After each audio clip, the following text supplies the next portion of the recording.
اس video میں ہم پڑھیں گے وربل ایسپیکٹ کے متعلق۔ ورب ایسے الفاظ ہوتے ہیں جن کی مدد سے کسی بھی جگہ، شخص یا چیز کے ایکشن یعنی عمل یا پھر اسٹیٹ یعنی حالت کے بارے میں پتہ چلتا ہے۔ اس سے پہلے ہم نے پڑھا تھا ورب ٹینس کے متعلق، اور ہم نے یہ سیکھا تھا کہ ورب ٹینس جو ہے وہ ورب یعنی ایکشن کے متعلق یہ بتاتا ہے کہ اسے کس زمانے میں کیا گیا، پاسٹ یعنی ماضی میں، پریزنٹ یعنی حال میں، یا پھر فیوچر یعنی مستقبل میں اسے کیا جائے گا۔ مثال کے طور پر جب ہم کہتے ہیں ہی رین یعنی وہ بھاگا، تو یہ ہے پاسٹ ٹینس۔ لفظ رین جو کہ ایک ورب ہے، اس کی مدد سے اس کے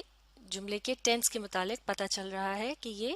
عمل ماضی میں کیا گیا۔ اسی طرح سے جب کہتے ہیں ہی رنز یعنی وہ بھاگتا ہے،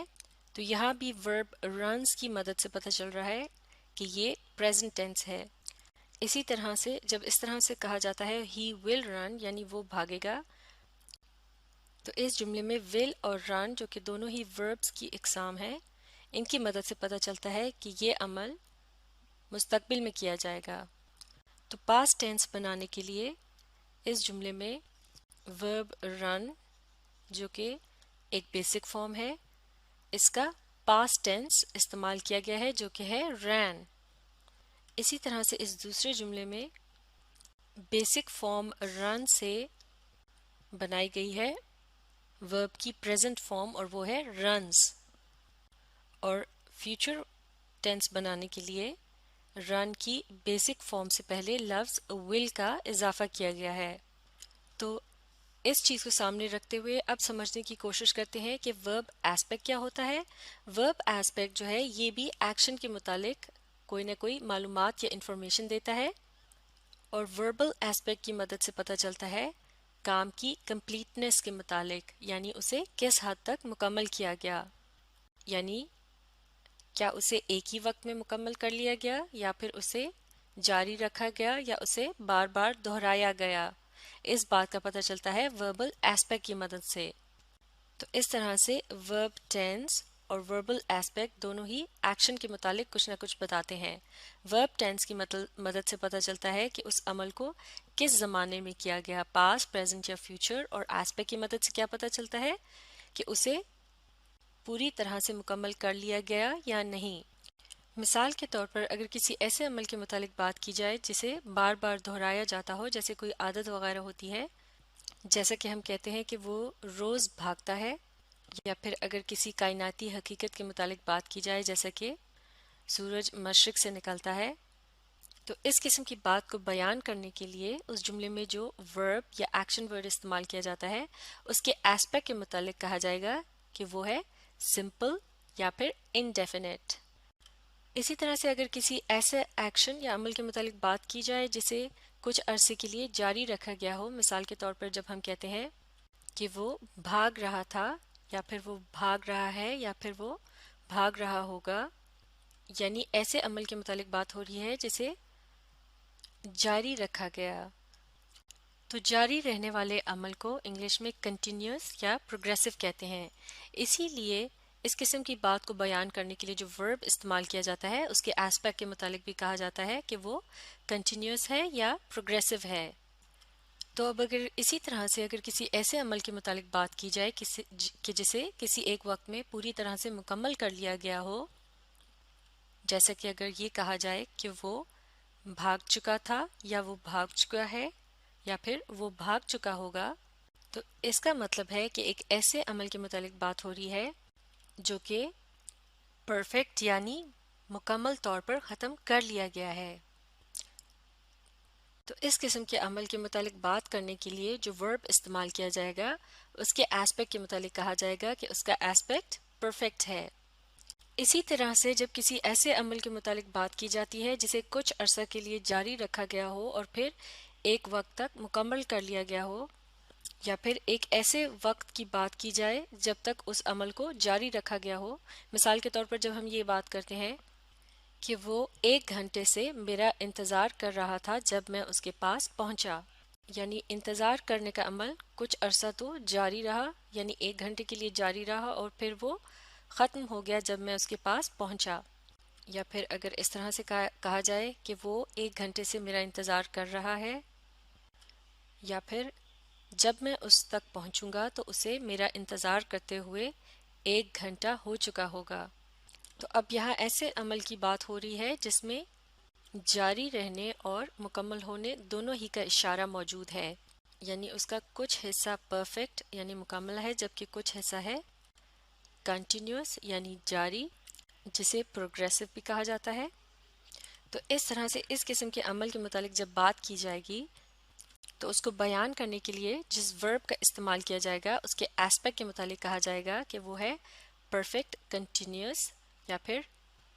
پرفیکٹ پروگریسو۔ جیسے کہ ہم اس سے پہلے پڑھ چکے ہیں کہ ورب یعنی ایکشن کا ٹینس اور ایسپیکٹ دونوں ہی کے ساتھ تعلق ہوتا ہے، لہٰذا ٹینس اور ایسپیکٹ کا آپس میں بھی ایک تعلق ہے، کیونکہ یہ دونوں ہی عمل کے متعلق کچھ نہ کچھ بتاتے ہیں۔ جیسے کہ ٹینس سے پتہ چلتا ہے کہ عمل کو ماضی، حال یا مستقبل میں کیا جائے گا، معاف کیجیے گا، ماضی یا حال میں کیا گیا یا پھر مستقبل میں کیا جائے گا، جبکہ ایسپیکٹ سے پتہ چلتا ہے کہ اس عمل کو ماضی، حال یا مستقبل میں کس حد تک کیا گیا۔ تو اس طرح سے اگر کوئی عمل پاسٹ میں کیا گیا اور اس کا ایسپیکٹ سمپل تھا تو اس کے متعلق کہا جائے گا کہ اس قسم کی بات کو بیان کرنے کے لیے سمپل پاسٹ ٹینس کا استعمال کیا گیا ہے۔ تو اس طرح سے اس قسم کی بات کو بیان کرنے کے لیے جو ورب استعمال کیا گیا ہوگا اس ورب کے ٹینس کے متعلق کہا جائے گا کہ اس کا ٹینس کیا ہے، پاسٹ، جبکہ اس کا ایسپیکٹ کہلایا جائے گا سمپل۔ سمپل ایسپیکٹ کی جگہ انڈیفینٹ ایسپیکٹ کا لفظ بھی استعمال کیا جاتا ہے، تو اس طرح سے سمپل پاسٹ کو پاسٹ انڈیفینٹ کہا جائے گا، یعنی یہ دونوں ایک ہی چیز کے دو مختلف نام ہیں اور ان کا کام ایک ہی ہے۔ اسی طرح سے اگر کسی ایسے عمل کے متعلق بات کی جائے جسے ماضی میں کیا گیا ہو لیکن اسے جاری رکھا گیا ہو، مثال کے طور پر جب ہم کہتے ہیں وہ بھاگ رہا تھا، تو اس بات کو بیان کرنے کے لیے جو ورب یا ایکشن ورڈ استعمال کیا جاتا ہے تو اس کے ٹینس کے متعلق کہا جائے گا کہ اس کا ٹینس پاسٹ ہے، جبکہ اس کا ایسپیکٹ جو ہے وہ کنٹینیوس یا پروگریسو ہے، تو اس طرح سے بن جاتا ہے پاسٹ کنٹینیوس یا پھر پاسٹ پروگریسو۔ اسی طرح سے اگر کسی ایسے عمل کے متعلق بات کی جائے جسے ماضی میں پوری طرح سے مکمل کر لیا گیا ہو، جیسے کہ ہم کہتے ہیں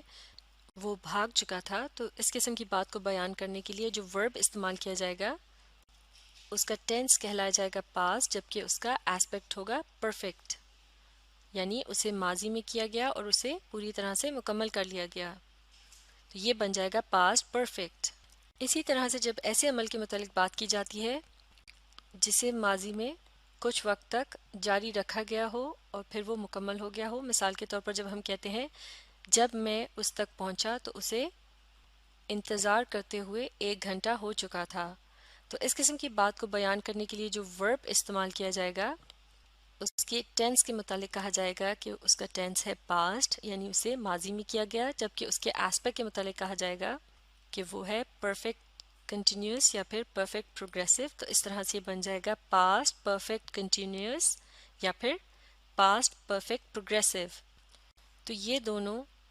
ایک ہی چیز کے دو نام ہیں اور ان کا ایک ہی کام ہے، تو یعنی کسی بھی ایک قسم کے ٹینس کے ساتھ ان چاروں ایسپیکٹس میں سے کوئی سا بھی ایسپیکٹ استعمال کیا جا سکتا ہے۔ مثال کے طور پر پاسٹ سمپل یا پاسٹ انڈیفینٹ، پاسٹ کنٹینیوس یا پھر پاسٹ پروگریسو، اسی طرح سے پاسٹ پرفیکٹ یا پھر پاسٹ پرفیکٹ کنٹینیوس یا پاسٹ پرفیکٹ پروگریسو۔ اسی طرح سے پریزنٹ ٹینس کے ساتھ بھی ان تمام ایسپیکٹ کا استعمال کیا جا سکتا ہے اور اس طرح سے بن جاتے ہیں پریزنٹ سمپل یا پریزنٹ انڈیفینٹ، پریزنٹ کنٹینیوس یا پھر پریزنٹ پروگریسو اور پریزنٹ پرفیکٹ، اسی طرح سے پریزنٹ پرفیکٹ کنٹینیوس یا پھر پریزنٹ پرفیکٹ پروگریسو۔ اسی طرح سے کسی عمل کو اگر فیوچر یعنی مستقبل میں کیا جانا ہو تو فیوچر ٹینس کے ساتھ بھی تمام ایسپیکٹس کو بیان کیا جا سکتا ہے، تو اس طرح سے بن جاتا ہے فیوچر سمپل یا پھر فیوچر انڈیفینٹ، اسی طرح سے فیوچر کنٹینیوس یا پھر فیوچر پروگریسو اور پھر فیوچر پرفیکٹ یا پھر فیوچر پرفیکٹ کنٹینیوس جس کا دوسرا نام ہے فیوچر پرفیکٹ پروگریسو۔ تو اس ویڈیو میں ہم نے پڑھا کہ وربل ایسپیکٹ کیا ہوتا ہے اور وربل ایسپیکٹ کا ورب ٹینس کے ساتھ کیا تعلق ہوتا ہے۔ اس کے علاوہ ہم نے وربل ایسپیکٹ کی ان مختلف اقسام کے متعلق بھی جانا۔ اگلی ویڈیوز میں ہم وربل ایسپیکٹ کی ہر ایک قسم کو تفصیل کے ساتھ ڈسکس کریں گے۔ تو اس ویڈیو میں ہم نے وربل ایسپیکٹ کے متعلق یہ بات سیکھی کہ verbal aspect tells whether the action occurs in a single block of time, continuously or repetitively۔ یعنی وربل ایسپیکٹ کی مدد سے یہ پتہ چلتا ہے کہ کیا کسی عمل کو ایک ہی وقت میں مکمل کر لیا گیا یا اسے جاری رکھا گیا یا پھر اسے دہرایا جاتا ہے۔ تو وربل ایسپیکٹ سے پتہ چلتا ہے کام کی کمپلیٹنس کے متعلق، یعنی اسے کس حد تک مکمل کیا گیا۔ تو یہ تھی وربل ایسپیکٹ کی پہچان۔ اسے اچھی طرح سے سیکھنے کے لیے آپ اس ویڈیو کو ری پلے کیجیے اور اس کے ساتھ ساتھ پڑھنے اور سمجھنے کی کوشش جاری رکھیے۔